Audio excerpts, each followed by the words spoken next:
बिस्मिल्लाहिर्रहमानिर्रहीम। अस्सलाम वालेकुम नादरीन, आप यूट्यूब चैनल देख रहे हैं। मैं इमरान खान।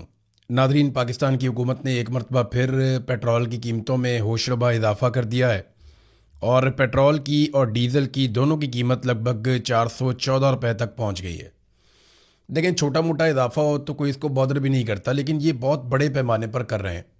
मैं आपको इसकी वजह पहले भी बता चुका हूँ। कुछ चीज़ें मैं आपके साथ शेयर कर रहा हूँ और एक बारीक वारदात पाकिस्तानी कौम के साथ डाली जा रही है, वो भी मैं आपको इस वीलॉग में बताऊंगा।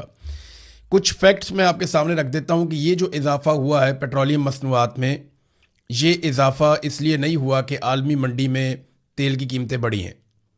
यानी ये जो हालिया इजाफा है इसका ताल्लुक आलमी मंडी में तेल की कीमतों से बढ़ने से नहीं है, बल्कि आलमी मंडी में तेल की कीमतें गुज़िश्ता दिनों कम हुई, यानी लगातार कम हुई हैं। इसके बावजूद पाकिस्तान में कीमतें क्यों बढ़ रही हैं? ये जो इजाफा है ये हुक्मरानों की नालायकी और अवाम के हुक्मरानों के ऊपर अदम एतमाद की वजह से है। वो कैसे, मैं आपको बताता हूँ। इस वक्त जो पेट्रोल के ऊपर और डीज़ल के ऊपर हुकूमत वसूल कर रही है टैक्सेस, वो 150 से 200 रुपए के बीच में है। यानी इतनी बड़ी मिकदार में लगभग 200 रुपए के आसपास तो पेट्रोल के ऊपर टैक्सेस हुकूमत वसूल कर रही है। इमरान खान 150 रुपए का पेट्रोल लीटर दे रहा था, जिसमें टैक्सेस वैक्सेस सारा कुछ ही शामिल था। और मौजूदा हुक्मरान जो हैं वो उस पर सिर्फ 200 रुपए का तो सिर्फ टैक्स ले रहे हैं उसी पेट्रोल के ऊपर। अब ये देखें ना, अगर तो आलमी मंडी में कीमत बढ़ी है तो आपको टैक्स नहीं बढ़ाना चाहिए। आप आलमी मंडी की कीमत के मुताबिक एक फार्मूला तय कर लें, आप उस तरह भी बढ़ा सकते हैं। लेकिन ये लगातार टैक्सेस में इजाफा करते चले जा रहे हैं। वजह यह है कि पाकिस्तान में कारोबारी ज़िंदगी मुअत्तल है। लोग सरमाया लेकर पाकिस्तान से बाहर भाग रहे हैं और पाकिस्तान को दिवालिया से बचाने के लिए आसिम मुनीर साहब और उनकी टीम, जिसमें शहबाज शरीफ है, आसिफ अली जरदारी है, नवाज शरीफ है, मरियम नवाज आसिम मुनीर की टीम का हिस्सा है, MQM एक जमात है वो आसिम मुनीर की टीम है। इसी तरह आसिम मुनीर साहब की टीम में ANP भी है और फजल रहमान साहब भी हैं। ये सारे आसिम मुनीर साहब की टीम का हिस्सा हैं। तो ये आसिम मुनीर साहब के पास पाकिस्तान को दिवालिया से बचाने का अब दो ही रास्ते हैं उनके पास। नंबर एक, वो भारी कर्जे लें, जो अभी फिर उन्होंने IMF से एक किस्त ली है। मुझे हैरत होती है कि माजी में IMF के ताने देने वाले लोग आज IMF की किस्त मिलती है तो उसके ऊपर भंगड़े डालते हैं और वो ये कहते हैं कि पाकिस्तान को बहुत बड़ी माशी कामयाबी मिल गई। देखिए, कर्जा मिलने से आपको वक्ती तौर पे ऑक्सीजन तो मिलती है, आपका ये फ़ायदा तो होता है, लेकिन कभी भी कर्जा आपकी मईशत को खड़ा नहीं कर सकता। वो आपको एक ऐसी सपोर्ट दे सकता है जिसके बाद आप अच्छे इकदाम करें और माशी सरगर्मियाँ बेहतर करें तो आप वो कर्जा भी वापस कर सकते हैं, मईशत भी खड़ी कर सकते हैं। लेकिन पाकिस्तान में जो कर्जा लिया जा रहा है वो मईशत को खड़ा करने के लिए नहीं लिया जा रहा। पाकिस्तान में जो कर्जा लिया जा रहा है वो पाकिस्तान को दिवालिया से बचाने के लिए लिया जा रहा है। तो दो रास्ते हैं आसिम मुनीर साहब और उनकी टीम के पास। नंबर एक कि वो कर्जे लें भारी, और वो ले रहे हैं। दूसरा रास्ता ये है कि अवाम पर बोझ बढ़ाया जाए, यानी किन चीज़ों में, पेट्रोल में, बिजली में, गैस में, टैक्सेस के अंदर जो तनख्वाहदार तबके के ऊपर टैक्सेस लगते हैं वहाँ पे अवाम पे बोझ बढ़ाया जाए। ये बड़ा आसान होता है गरीब आदमी से टैक्स लेना, अमीर आदमी से टैक्स लेना बहुत मुश्किल होता है। वैसे भी जो टैक्स का निज़ाम बनाते हैं वो अमीर लोग होते हैं, तो वो अपने ऊपर तो टैक्स नहीं लगाएंगे ना, वो तो गरीब के ऊपर टैक्स लगाएंगे, कमज़ोर के ऊपर टैक्स लगाएंगे। अपने और अपनी बरादरी के ऊपर तो कोई टैक्स नहीं लगाता, कोई टैक्स देना भी नहीं चाहता। और देखें, ये दो चीज़ें उन्हें क्यों करनी पड़ती हैं। नंबर एक तो ये टैक्सेस लगाते हैं, कीमतें बढ़ाते हैं, अवाम पे बोझ डालते हैं। नंबर दो, ये भारी कर्जे लेते हैं। इसके अलावा तो कोई हल है नहीं आसिम मुनीर साहब के पास। तो क्योंकि उसकी वजूहात है ना, वजह एक तो ये है कि ये सरमायाकारी पाकिस्तान में लाने में मुकम्मल तौर पर नाकाम रहे। उल्टा ये हुआ कि पाकिस्तान से लोग सरमाया लेकर बाहर भाग रहे हैं। ये पाकिस्तान की एक्सपोर्ट्स को बढ़ाने में मुकम्मल तौर पे नाकाम रहे। कॉस्ट ऑफ प्रोडक्शन इतनी ज़्यादा बढ़ गई है इनके IPPs की वजह से कि अब पाकिस्तान उस चुंगल से निकल नहीं पा रहा। और आप एक्सपोर्ट्स कैसे बढ़ाएंगे, आपके यहाँ पे प्रोडक्शन ही कम हो गई है। जो पाकिस्तान के अंदर कौमी पैदावार है उसमें लगातार कमी होती चली जा रही है। सियाहत एक ज़रिया होता है ज़र मुबादला पाकिस्तान में लाने का, लेकिन सियाहत तो बिल्कुल पाकिस्तान में ज़ीरो है। आपको कहीं पे कोई गैर मुल्की सयाह तो नज़र ही नहीं आता। पहले भी कुछ ज़्यादा नहीं थे, लेकिन थोड़े बहुत आते थे, अब तो वो भी नहीं है। मुल्क में मुआशी सरगर्मियाँ तेज़ करने से कुछ बेहतरी आ सकती थी, लेकिन आप देखें चाहे वो रियल स्टेट हो, यानी जो आपका प्रॉपर्टी का कारोबार है, वो भी डाउन है। कोई बंदा प्लॉट खरीदने के लिए तैयार नहीं है, लोग बेच रहे हैं। कोई बंदा फाइल खरीदने की तैयार नहीं है, लोग बेच रहे हैं। जितनी भी प्रॉपर्टी है पाकिस्तान में सबकी कीमतें नीचे चली गई कि कोई खरीद ले, लेकिन कोई खरीदेगा तो हुकूमत को टैक्स जाएगा ना। तो हर शोबे के अंदर इसी तरह से जो माशी तरक्की का एक पहिया है वो रुका हुआ है। माशी सरगर्मियां पाकिस्तान में लगभग मुअत्तल हो गई हैं। तो इन चीज़ों में मुकम्मल तौर पे आसिम मुनीर साहब और उनकी टीम नाकाम रही। अब उसकी वजह से इन्हें करना क्या पड़ता है, कभी पेट्रोल पे टैक्स, कभी डीजल पे टैक्स, कभी बिजली पे इजाफी टैक्स, कभी इजाफी बिल। अब लोगों को 100 यूनिट का, बेचारों का, कई लोगों का इससे भी कम वो बिल होता है। इतने भी यूनिट उन्होंने नहीं चलाए हुए होते और उनको ऐसे बिल आ जाते हैं जो माजी में अच्छे खासे लोगों को आते थे। तो 300 यूनिट बिजली इन्होंने मुफ्त देनी थी। इन्होंने 300 यूनिट तक की जितनी सब्सिडी थी वो सारी खत्म कर दी और बिजली की कीमत 4 से 5 गुना बढ़ा दी। लगभग पाकिस्तानियों को जो इस वक्त एवरेज एक यूनिट पड़ता है वो 60 रुपए से ज्यादा का पड़ता है। यानी कहाँ पे एक एवरेज यूनिट माजी में जो गरीब पाकिस्तानी थे उनके लिए 14 रुपए, 15 रुपए हुआ करता था, 16 रुपए हुआ करता था। आज वो यूनिट जो है वो 60 रुपए से ऊपर हो गया, क्योंकि आसिम मुनीर साहब के पास और उनकी टीम के पास पाकिस्तान को चलाने के लिए कोई फार्मूला, कोई मुआशी हिकमत अमली नहीं है। ये एक तरफ जश्न मना रहे थे और एक तरफ पेट्रोलियम मसनूआत की कीमतों में इजाफा कर रहे थे। ये कौम के जख्मों पे नमक भी छिड़कते हैं ना, बड़ा इंजॉय करते हैं ये, क्योंकि कौम ने इनको वोट नहीं डाले, कौम ने इनको शिकस्त दी थी। आसिम मुनीर साहब को और उनकी सारी टीम को कौम ने शिकस्त दी थी। फिर ये ज़बरदस्ती ताकत के बलबूते पे बंदूक दिखा के पाकिस्तानियों को ये इक़्तिदार में आकर बैठ गए। लेकिन कब तक?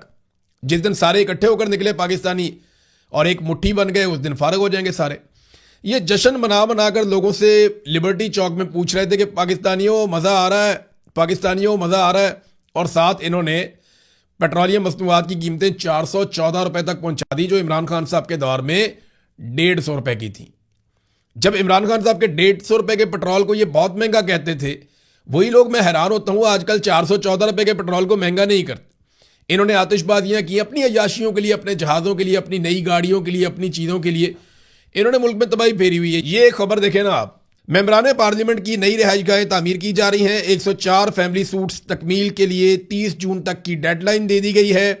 वहाँ पे 500 एयर कंडीशनर लगाए जा रहे हैं और लॉबीज़ के अंदर VRF सिस्टम लगाया जा रहा है। इसके अलावा 1 अरब 9 करोड़ रुपए की लागत प्रोजेक्ट के ऊपर आएगी और 500 सर्वेंट क्वार्टर भी बनेंगे वहाँ पे। यानी अब हर एक को 5-5 सर्वेंट क्वार्टर भी मिल जाएंगे लगभग। यानी अगर आप 104 फैमिली के स्वीट्स हैं तो वहाँ पे 500 सर्वेंट क्वार्टर का मतलब है कि वहाँ पे इतने मुलाजमीन काम कर रहे होंगे कि इनके साथ जो मुलाजमीन जाएंगे वो भी वहाँ पे रहेंगे और वहाँ पे जो खादम होंगे वो भी वहाँ पे रहेंगे। तो ये हमारी तो तरजीहात ये है ना कि हम अय्याशी करते हैं, जहाज़ लेने हैं, गाड़ियाँ लेनी हैं, पैसा इकट्ठा करना है, खुद दुनिया भर के टूर करने हैं और हमारे सबसे अच्छे कपड़े होने चाहिए, सबसे अच्छे जूते होने चाहिए। अब आम जाए भाड़ में, अवाम की इनको फिक्र ही नहीं है। ना मिलिट्री एस्टेब्लिशमेंट को फिक्र है, ना आसिम मुनीर साहब को और उनके जर्नैलों को फिक्र है, ना, और उनको होनी भी नहीं चाहिए। वो तो नौकरी करने आए हैं, नौकरी करके उन्होंने भी चले जाना है। सारे अपना अपना घर भरते हैं, किसी को भी पाकिस्तान की फिक्र नहीं है। अब देखें, जब ये हुकूमत में आ रहे थे ना, तो उससे पहले जब इस टीम को हुकूमत में लाया जा रहा था तो जनरल बाजवा के और जनरल आसिम मुनीर के टाइम पे ये लोग दावा करते थे कि हमारी तजर्बाकार टीम है, हम ही पाकिस्तान को संभाल सकते हैं। ये अयाज सादिक और एहसन इकबाल बैठ के क्या कह रहे थे, जरा ये सुने आप। मुस्लिम लीग नून वाहिद जमात है जिसके पास वो टीम है, जिसके पास डिलीवर करने की सलाहियत है और यही मुल्क को इन बहरानों से निकाल सकती है। जो टीम भी है, तजुर्बा भी है, किस तरह महंगाई को, इसके नासूर को कंट्रोल कर। ये आपने सुना बाद में शहबाज शरीफ की भी बात कि जनाब टीम भी है, महंगाई को, नासूर को, सबको हम कंट्रोल करेंगे। शहबाज शरीफ ने एक और बड़ी जज्बाती तकरीर की थी। ये जरा ये तकरीर भी आप सुने, आपको बड़ा मजा आएगा।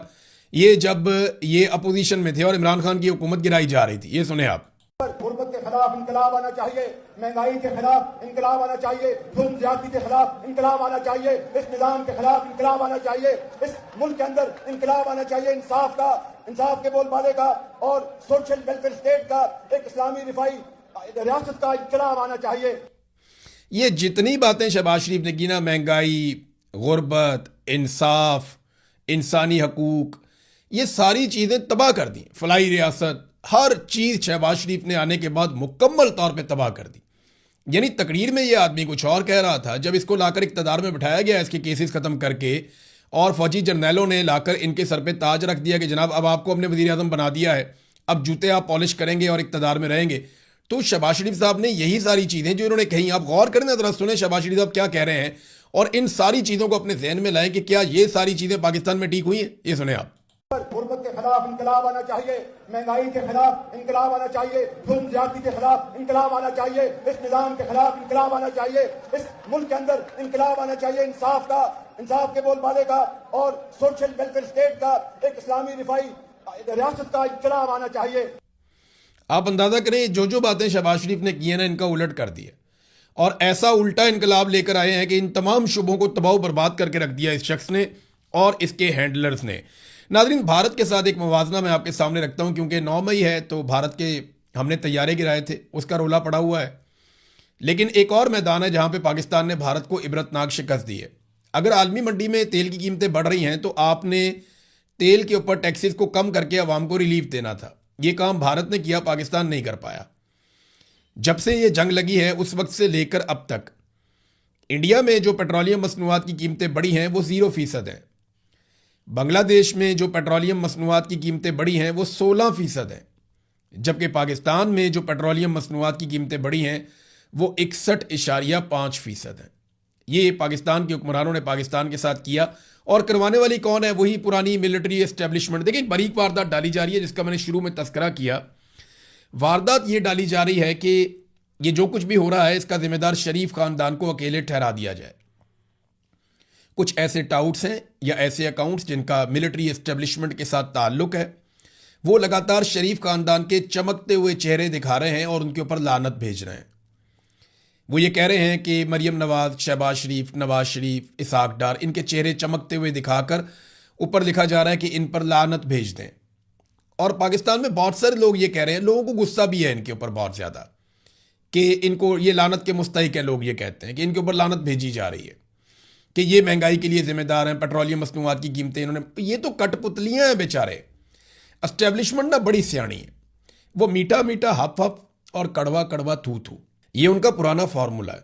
वो करते ये हैं कि हर क्रेडिट ले लेते हैं कि जो भी अच्छा हुआ वो हमने किया, और वो कहते हैं जो भी बुरा हुआ वो सियासतदानों ने किया। अब शरीफ खानदान तो एक कठपुतली है जिनके ऊपर मुकदमात थे, तो उन्हें कहा गया जूते पॉलिश करोगे तो मुकदमा ख़त्म कर देंगे और इक्तदार में भी ले आएंगे। अब ये बेचारे इक्तदार में तो आ गए हैं लेकिन फैसले ये नहीं करते, ये कठपुतलियाँ हैं। ये जिम्मेदार ज़रूर हैं, कौम के मुजरिम ज़रूर हैं, लेकिन असल मुजरिम ये नहीं है। ये जो कुछ भी पाकिस्तान में हो रहा है, चाहे मईशत के मैदान में हो रहा है, चाहे अमन व अमान के मैदान में हो रहा है, चाहे खारजा पॉलिसी के मैदान में हो रहा है, चाहे पाकिस्तान में सियासी अदम इस्तेकाम के मामलात हैं, इन सब के लिए पाकिस्तान की मिलिट्री एस्टेब्लिशमेंट आसिम मुनीर साहब की क़यादत में जिम्मेदार है। जो असल जिम्मेदार है ना, उससे तवज्जो हटाने के लिए खुद मिलिट्री एस्टेब्लिशमेंट के अकाउंट्स अचानक से हमला आवर हो जाते हैं शरीफ खानदान के ऊपर। मैंने ना इस पर एक सर्वे भी करवाया। असल जिम्मेदार देखें, मैं आपको फिर कह रहा हूं कि आसिम मुनीर साहब हैं। ये लोग तो इलेक्शन हार गए थे, अवाम ने इनको रद्द कर दिया था, अवाम ने इनको फारिग कर दिया था कि ये इलेक्शन नहीं जीते, हमारी तरफ से ये फारिग हैं। अवाम ने इनको रिजेक्ट कर दिया था, लेकिन आसिम मुनीर साहब ने इनको सेलेक्ट कर लिया और किया ये कि जो अवाम के मुंतखब नुमाइंदे थे उनको घर भिजवा दिया, जेलों में डाल दिया, और जो अवाम ने मुस्तरद किए हुए चेहरे थे उनको आसिम मुनीर साहब ने फॉर्म 47 इलेक्शन कमीशन से दिलवा दिया और अब वो आ गए जनाब हुकूमत में। तो वो जिम्मेदार तो वही है जो इनको लेकर आया और जो इनके फैसले कर रहा है, और हर फैसले के अंदर आसिम मुनीर साहब शामिल हैं। अब एक खबर आई है कि नवाज शरीफ ने शहबाज शरीफ से मुलाकात की है, और अगर पेट्रोल बढ़े और ये मुलाकात हो तो समझे कौम को छोटा मोटा रिलीफ देकर ये दोनों भाई एक मरतबा फिर बेवकूफ़ बनाने की कोशिश करेंगे। ये हमेशा से ऐसा करते चले आए हैं, हो सकता है इस मरतबा भी ऐसा करें, लेकिन ओवरऑल इन्होंने कौम को बहुत चूना लगाया। दोनों भाइयों ने पाकिस्तान की मिलिट्री एस्टेब्लिशमेंट के साथ मिलकर पाकिस्तान को बहुत चूना लगाया है। एक तरफ मार्का हक का ये जश्न मना रहे थे, रात को आतिशबाजियां कर रहे थे, और साथ में कौम के सीने पर बूंद डाल रहे थे पेट्रोलियम मसनूआत की कीमतें बढ़ाकर। नादरीन, आज 9 मई है। 9 मई के हवाले से ना मैं एक चीज़ आपको बताता हूं कि देखें, 9 मई के दिन पाकिस्तान की फ़ौज ने 2 लड़ाइयाँ लड़ी हैं, मिलिट्री ने 2 लड़ाइयाँ लड़ी। एक 9 मई 2023 को लड़ी है और एक 9 मई 2025 को लड़ी है। जो 2023 में 9 मई को पाकिस्तान की मिलिट्री एस्टेब्लिशमेंट ने पाकिस्तान की अवाम के साथ लड़ाई लड़ना शुरू की, वो अभी तक जारी है। वहां पे वो जीत नहीं पा रहे, सिर्फ जुल्म कर पा रहे हैं, मार पा रहे हैं, जीत नहीं पा रहे। जबकि एक लड़ाई इंडिया के साथ लड़ी और उसमें फैसला वहीं पे हो गया, उनके तैयारे गिर गए इंडिया के। हमारा भी काफ़ी नुकसान हुआ, लेकिन हमारे तैयारे नहीं गिरे, इंडिया के तैयारे गिर गए। उनकी बड़ी शर्मिंदगी हो गई, ऐसी तैसी फिर गई उनकी। अब मामला यह है कि 9 मई 2025 को कौम अपनी फौज के साथ खड़ी थी और 9 मई 2023 को कौम अपने लीडर के साथ खड़ी थी। फौज को और फौजी एस्टेब्लिशमेंट को यह बात समझनी पड़ेगी कि दुश्मन से लड़ोगे तो साथ देंगे, हमसे लड़ोगे तो मात देंगे। और कौम ने 8 फरवरी 2024 को पाकिस्तान की मिलिट्री एस्टेब्लिशमेंट इन जर्नैलों को आसिम मुनीर साहब की सरबराही में शिकस्त दी थी। इनके माथे पर लिखा था लूजर। कौम ने इनको हरा दिया था 8 फरवरी 2024 को, लेकिन वो बंदूक के बलबूते के ऊपर उन्होंने अपनी हुकूमत बना ली। अब ये हुकूमत कब तक चलेगी इसके बारे में कुछ कहा नहीं जा सकता, लेकिन ये हमेशा नहीं चलेगी। ये सिलसिला एक दिन बदलना है और हम सब बदलते हुए देखेंगे, इंशाल्लाह हम विटनेस करेंगे। नाजरीन, एक और चीज़ है, इंटरनेशनल खबरें क्योंकि मैं साथ साथ आपको देता रहता हूं, तो डोनाल्ड ट्रंप ने जो प्रोजेक्ट फ्रीडम उसको रोका था और बाद में ये बहाना बनाया था कि पाकिस्तान ने कहा तो मैंने रोक दिया, तो उसकी डेवलपमेंट तो कोई ना हुई ना होनी थी। अब ये कहा जा रहा है कि ईरानी तजावीज़ के ऊपर डोनाल्ड ट्रंप ने दोबारा फैसला करना है कि उसे कबूल है या नहीं कबूल, क्योंकि ईरान ने दोबारा से अमरीकी तजावीज़ का जवाब भिजवाया है, पाकिस्तान के ज़रिए भिजवाया। तो ट्रंप ने एक धमकी और लगाई। ट्रंप ने कहा जी कि अगर ये मामला यहाँ पे रिजॉल्व नहीं होता तो मैं प्रोजेक्ट फ्रीडम प्लस शुरू कर दूंगा। अब कैसे शुरू कर देगा, उससे वो क्या अचीव करेगा? कुछ बातचीत इनकी अरब ममालिक के साथ तो ज़रूर हुई है, क्योंकि पिछली मरतबा सऊदी अरब ने एक रुकावट डाल दी थी। बहुत मुमकिन है कि अब वो रुकावट दूर हो गई हो। हम इस पर नज़र रखेंगे, चीज़ों पे बात करेंगे अगले वीलॉग में। अब तक के लिए इतना ही। अपना ख्याल रखिएगा, अपने चैनल का भी। अल्लाह हाफ़िज़।